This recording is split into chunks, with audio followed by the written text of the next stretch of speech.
What sort of an impact do you think that the situation in Russia currently will have here in Australia? Well, I think the issue is the Australian government and the Australian people have seen the war for what it is.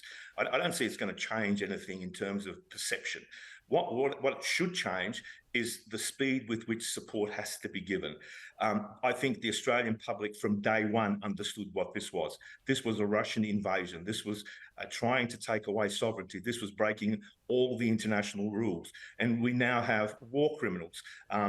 Putin and the head of the Wagner Group and the people, they're both war criminals. So last night there was, I think on Sky, there was a bit of a story about some of the situations and will there ever be normal relations? There'll only be normal relations when every Russian boot is out of Ukraine and the war criminals are brought to the international courts.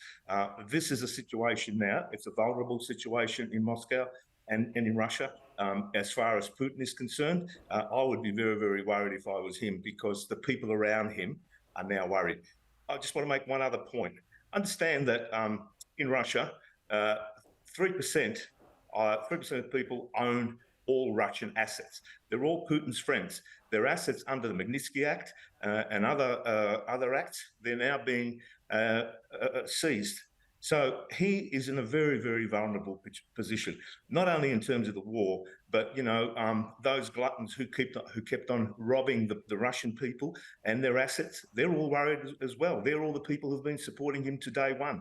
I think he's in a very vulnerable position, and I think the international community now has to say, this is the time we have to act.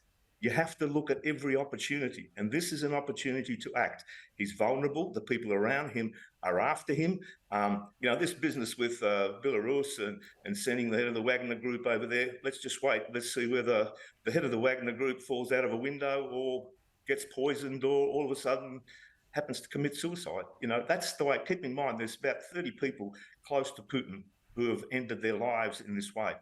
So I think watch this space, but I think from Ukraine's point of view, Zelensky, what's the difference between Zelensky and Putin?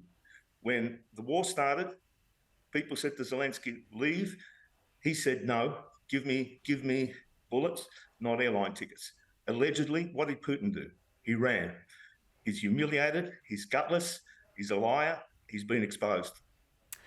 And can I just, another thing, this is the time now for the Australian government to act on the ambassador of Russia, Podolsky. We have been calling for his expulsion for months.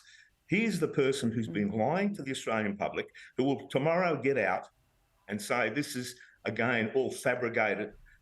We now have the testing of the law case in terms of the embassy, etc. He needs to be expelled as other diplomats.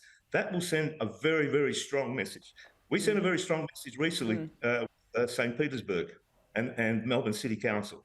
We have to break all those ties. Well, look, it's going to be very interesting to see what happens here, and particularly if there is more to come in Russia internally. But we will wait to see. Stefan, Romaniw, we've run out of time. Thank you so much for joining us. Thank you.